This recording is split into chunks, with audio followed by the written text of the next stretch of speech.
Hey everybody, what is going on? Hexlex here. Got another Master Duel video for you. Coming at you with some DDD games, finally. Not mine though, because I don't actually have the deck built, but I still wanted to showcase it here on the channel. So, over the past week, I've been checking Duel Lives occasionally, looking for some quality DDD games to show you. Because this deck has actually gone a very long way with the new support, as far as catching up to where the meta was at. One of the biggest pros of playing DDD now with the new support is that you don't have to include nearly as many bricky cards in your setup, meaning you actually have room for a decent amount of off engine.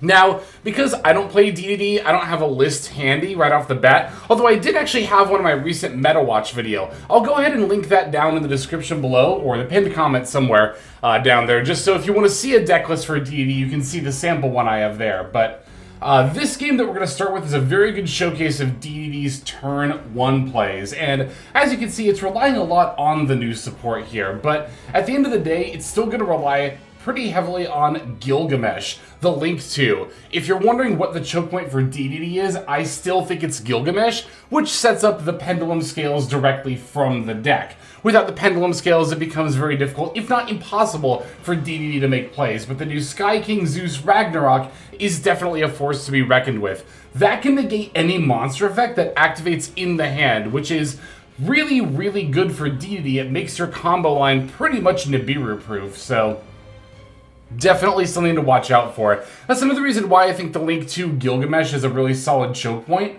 because, of course, the Link 3 won't be out by that point. And, of course, the Link 3 gives you additional pendulum summons as well. Or an additional pendulum summon, I should say. Alright, they're going into the Siegfried, which lets you end on a spell trap negate. Now, we're also going to link off into another Gilgamesh. That way, we can go ahead and use the Caesar effect. Since we linked that off to add the Dark Contract, now we can go Necro Slime with the Gilgamesh, and that will summon out the... Ooh, which one is this? Alfred, that's right. Alfred the Divine Sage King.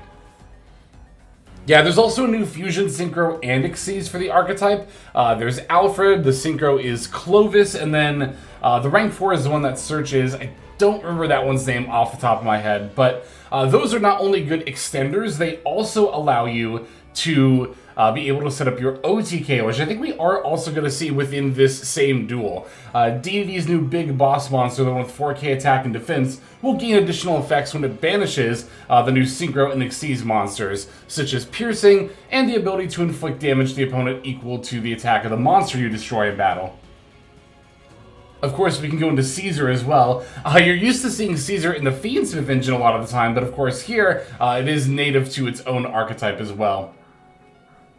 And then, of course, on top of the Gilgamesh, we're going to stack the Divisor King Deus Machinex. So yeah, this inboard has a lot of disruption. You can still negate monster effects in the hand with the Link 3, even during your opponent's turn. Like I said, Spell Trap negate with the Synchro, Caesar's got the Summon negates, Machinex has the ability to attach your opponent's stuff as materials, and we can destroy and take control with our trap cards. Yeah, this Cast Your Opponent really has a very uphill battle going into this board, and it looks like they're going to pretty quickly pivot into their Typhoon to try to deal with it. But we're just going to use the DDD Headhunt, and that will allow us to try to take control of it. Looks like they're going to use the Dino Wrestler Pancratops on the Caesar, which is totally fine because they already summoned the Typhoon, so they're not going to be able to summon any more this turn. And Caesar's Graveyard effect will actually kick in here for us, which is nice. Yeah, they can go Birth Set 1, but again, you know, they're not going to be able to actually summon anything. Alright, going to start by using the Dark Contract on the face-down card. Is it being Kashtira Preparations, which will use the effect here in order to summon out an Ogre from the hand before it gets destroyed.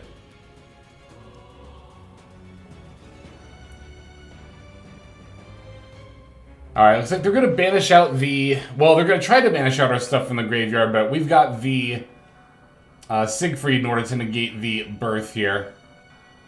Ogre can rip, but that's really not that big of a deal at this point. We already have Lethal on board, but if I remember right, this person's actually going to style a little bit and show us the new big boss monster here.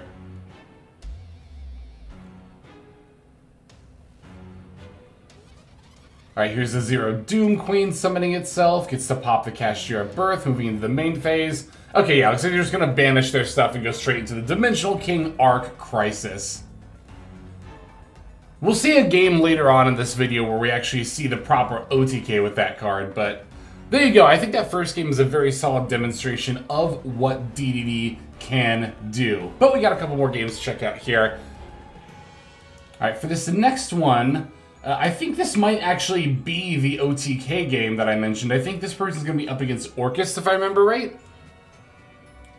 And here we're not opening nearly as many extenders here, kind of relying on the Kepler, although we do have the DD spell that summons from deck. Okay, yeah, this time they're going to get hit with the Droll Mockbird, which for previous DDD builds before the new support would have been absolutely devastating here. But in this case, you can actually play through the Droll, mostly with the Zero King spell card. Now, when that gets hit with Ash Blossom, it definitely becomes a bit more of a problem.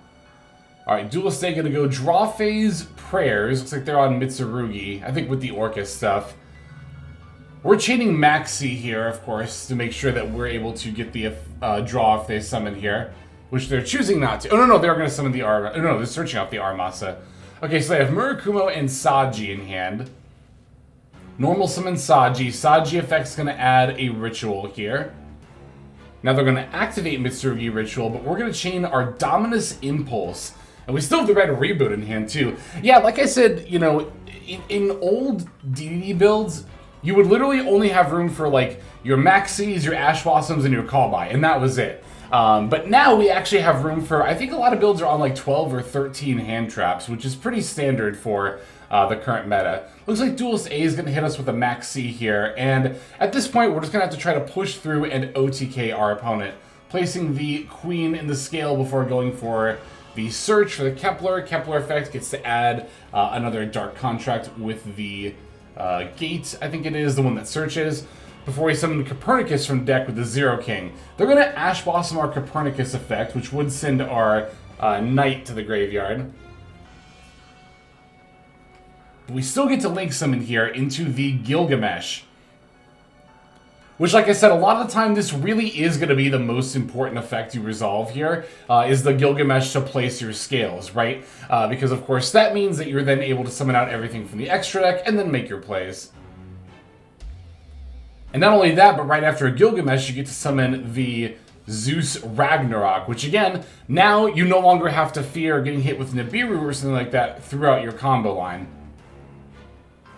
And on top of that, of course, you get multiple Pendulum summons as well. Here's the first one for Orthos and Copernicus. Now those two are going to get overlaid. Wise King Solomon, that's the new rank 4, the one that searches. Yep, here's the Nibiru, but of course, as mentioned before, we have the Zeus Ragnarok, which can banish 2 and then simply negate it. I mean, at this point, we really don't have any more hand traps to fear, right? Like, Maxx is already obviously resolved, Ash Blossom is already resolved, Nibiru is already resolved. I think Imperm would be really the most major concern moving forward here.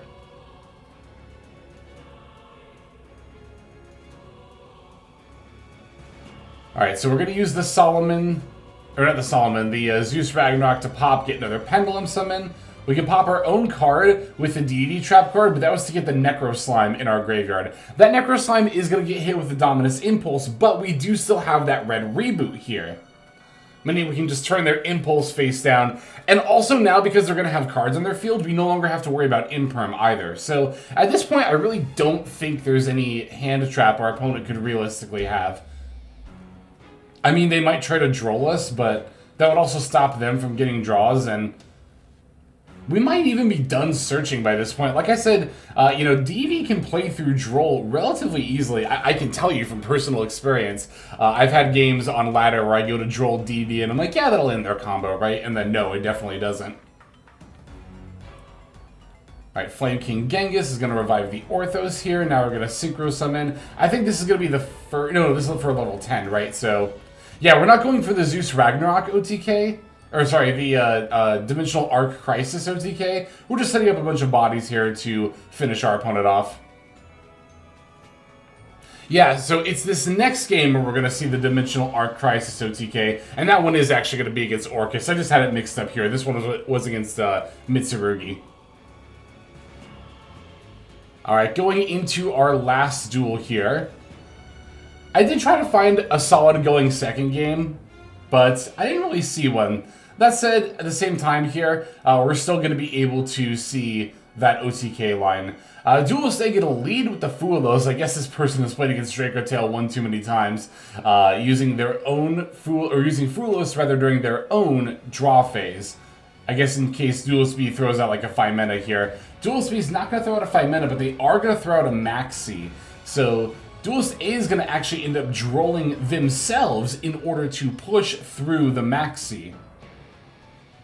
And this Dark Contract with the Zero King goes a really long way as far as letting DDD push through the Droll and Lockbird, because it summons directly from the deck, and then Copernicus will send from the deck to the graveyard. That lets you set up a lot of materials without having to rely on draws. Like here we can't use Wise King Solomon's Search, but we can still use it as a stepping stone to go into Marksman Kingtail and then into Gilgamesh. Because when Marksman Kingtail gets sent to the graveyard, we can then send another DDD card, I believe from our deck to the graveyard? Or is it deck to extra deck? I don't remember which. It's deck to graveyard, okay. That's going to be the Necro Slime. Necro Slime lets us banish with that Marksman Kingtail in order to summon the new Alfred. And then we can use Alfred to go into yet another fusion summon, this time by putting back those banished monsters, and it's going to be for the Caesar, or sorry, Genghis. Genghis is the fusion one. Caesar's the Xyz one. But again, yeah, you're seeing just how much we can do even under the Droll and Lockbird. I think this duel really, really highlights that well.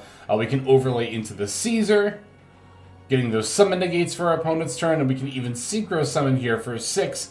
This is going to be the new synchro monster, the first King Clovis. Now we can go Clovis F in order to revive the Lance Soldier, and then synchro the two of them into Siegfried, which will give us a spell trap negate. And of course we can overlay on top of our Gilgamesh to make the Machinex here. On top of the Imperm that was already in our hand, setting up tons of disruption, even a follow-up play going into our opponent's turn. And again, that was, we drolled ourselves for that line. Alright, looks like this Orcus build is on Kashira. They're going to lead with Unicorn here. We're going to use the Machinex in order to absorb it as a material as it goes to search out the Birth. It looks like they're going to go into Fiendsmith's Tract. We're negating with the Cursed King Siegfried. And we still have the Summon Negates as well as the Imperm here as well. And the Machinex can still absorb another monster. Looks like they're going to Foolish the Fenrir, so that way they can revive it with the Birth. Choosing not to use Caesar's effect against the Birth is quite interesting there. Although I guess we just plan to Imperm it instead. I guess that makes sense, yeah. Because the Fenrir already can't run over anything on our field. Things might get a little more complicated here as they go to use World Crown. Now when we go to use Caesar's effect, they're going to be able to use the World Crown to negate and destroy, unfortunately. Yeah, not ideal. I think using Caesar against Birth was still right, for sure. Especially because we had the second negate there, right? Although now our Doom Queen Machinex gets to summon, and remember, Caesar does actually have a relevant graveyard effect for its own archetype here. We can add a Dark Contract with the gate, and then Machinex can summon itself to our field before popping the Fenrir. Alright, they're going to link away into the Galatea Link 2 here. Still haven't used our Imperm yet, by the way. Before overlaying into the Dingirisu on top. Dingirisu is going to activate. We're going to use the Divisor King Machinex here, and also the Imperm. Now our opponent's left with only one card in their hand, and it's probably not going to be enough to push through everything that we have here. They do still have that Orcus Nightmare in the graveyard, though. They're going to send away the World Wand. World Wand, of course, can summon from the Banish. It's going to summon out the Orcus Nightmare. And then Symbol Skeleton ended up in there as well. That's going to revive the Link to Galatea, which can then set the trap card from the deck, or sorry, the field spell rather, because they don't have that up yet, by putting back the World Wand. Now they're going to link away. Is this going to be the Link 3? Looks like it. Yep, Link 3, Longirisu. Longirisu F because it's now pointing to the Divisor King. If we just bumped it over one zone, we wouldn't have to worry about it, but That's why I try to put monsters on the edges if possible, just to avoid your opponent's link monsters pointing to them. Okay, so it looks like they were able to go into the Enlil Girsu, and now they're going to try to use the steal effect here. They're using it on the Siegfried and not the Doom Queen. I guess they'd rather have the spell Trap Negate than try to battle over our stuff. Alright, we're going to go Dark Contract with the Gate and activate the effect. This will get them to use their Curse King Siegfried here. But we still have the Kepler and another Doom Queen Machinex in hand. We're going to go for the Pendulum Summon right off the bat because, of course, we still have monsters in our extra deck, namely the DDD Griffin. Now we can use that in order to add the Necro Slime. Going for the Lance Soldier, we're going to Synchro Summon Lance Soldier with the Doom Queen Machinex, and that'll summon the White Armageddon. Alright, they're going to use Enlil Girsu here. But because they chose an extra deck monster, they weren't actually able to steal. Definitely a misplay on Duelist V's part. Looks like they're going to set up the Symbol Skeleton again and use that to try to revive Ding. Alright, Ding is back and going to use its effect on the Armageddon. Looks like we're actually placing Kepler in our Pendulum scale. That way we have a scale 6 to 10. We can Pendulum summon high-level stuff now. We can also summon out the other Griffin and then link away into a Gilgamesh. Now we're going to normal summon Necro Slime and we can link away into Zeus Ragnarok. Not only do we now have protection against the last card in our opponent's hand, but the Necro Slime, more importantly, is set up in the graveyard. Not that we need it, as we're now going for our OTK, the Dimensional King Arc Crisis. As mentioned, the Wise King Solomon and the First King Clovis will grant it piercing, as well as the ability to inflict damage equal to the attack points of the monster that it battles over.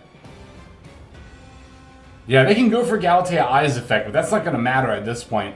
Doom King, I think it's Doom King, whatever the Arc Crisis, the big monster on our field is, that one can also attack every one of our opponent's monsters, making it a huge OTK tool. And there you go, just with 2 battles alone, we can finish our opponent off. Alright, that's going to do it for our DDD coverage for now. Thank you so very much for watching, I super appreciate it. Let's go ahead and move on to our outro. Hey everybody, HexLex here. Thank you so very much for watching all the way to the very end of the video, which by the way is one of the best ways to support the channel. Speaking of supporting the channel, take a look at the names on screen. These are folks who have been so generous as to either join as a YouTube member or subscribe over on patreon.com/HexLex to support. There's also perks for doing so. If you would like to see YouTube videos early, as well as some exclusive videos that get uploaded to YouTube, but for one reason or another I decide not to publish, definitely go ahead and hit that join button to see content early, as well as some exclusive content. If you're looking for more exclusive content, over on patreon.com, I upload exclusive videos that are not posted on YouTube just about every single day. Whether you choose to subscribe over on Patreon, join as a YouTube member, or simply continue to watch, your support is greatly appreciated. Thank you so very much. But for now, this is HexLex. I am signing out, and I hope that you have a fantastic day.